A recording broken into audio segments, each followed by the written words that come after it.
still we have Hispanic.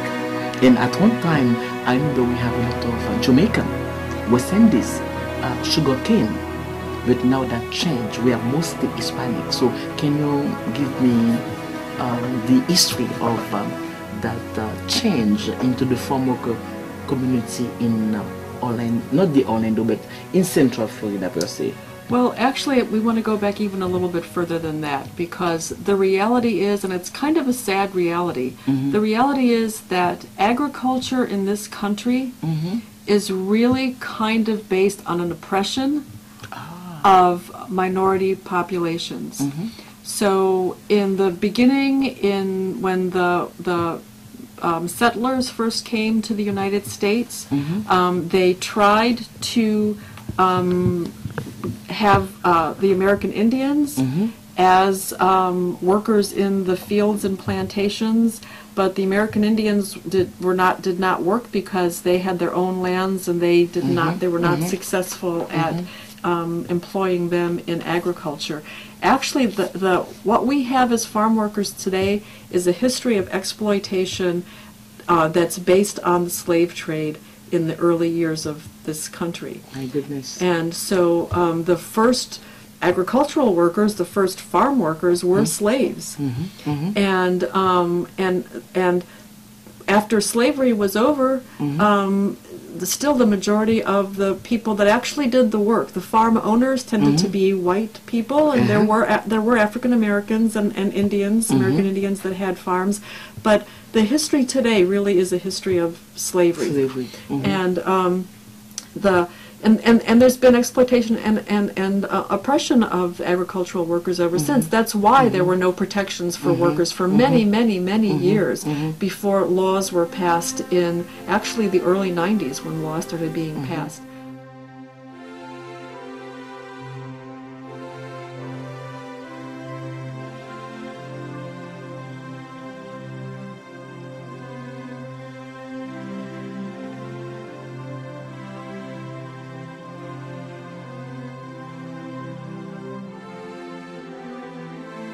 African Americans in the community will tell you stories of how they actually slept in chicken coops. My goodness. Or they would sleep in the stables with the horses.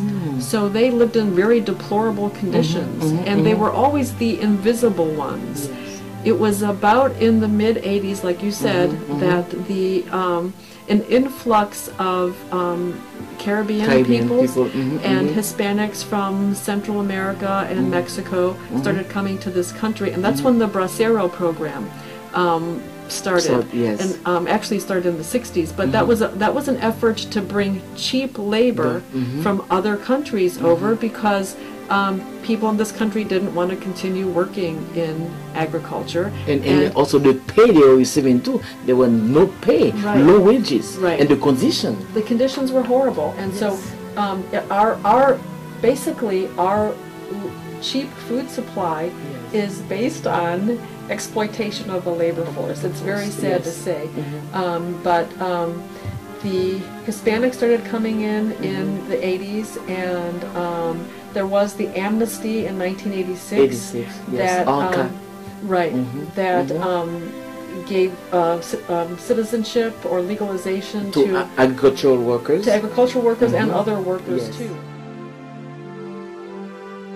Yo al menos yo no puedo andar lentamente y cuidar al patrón. Yo mi trabajo, presentar trabajo, porque yo donde quiera que he andado, he trabajado en la construcción y a mí me han apreciado mucho me han apreciado, porque yo, ahí en Texas, yo cuando caí, a mí el bolillo no me quiso dar trabajo. Y sin embargo, llegó un y dijo, a trabajar. No, me dio un barro así como de grande, órale, a quebrarse. Y ya anduve. Y luego me prestaron la compresora de aire. 10 baños al día es bastante. Entonces, cuando a la Valencia, que está más o menos, ha habido veces que he llegado a pescar 20 baños.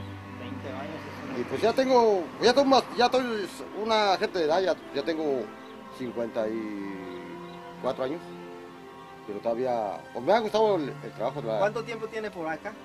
Desde el 79. 79 ya. Toda una... Tengo ahorita 30. ¿Va a ser 30 años? 30 años, sí, 79. Un golpe en esta mano, aquí, me lo operaron, me salió una bola así. Y no, pues, me la pagó todos los gastos la compañía. Anduve trabajando como cárcel y...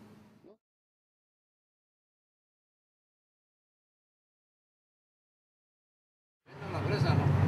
Fresa no. No me gusta el tomillo rosadita. ¿No? Ah, porque es mucho joda para la espalda. Pues cuando me ha agachado todo el día agachado.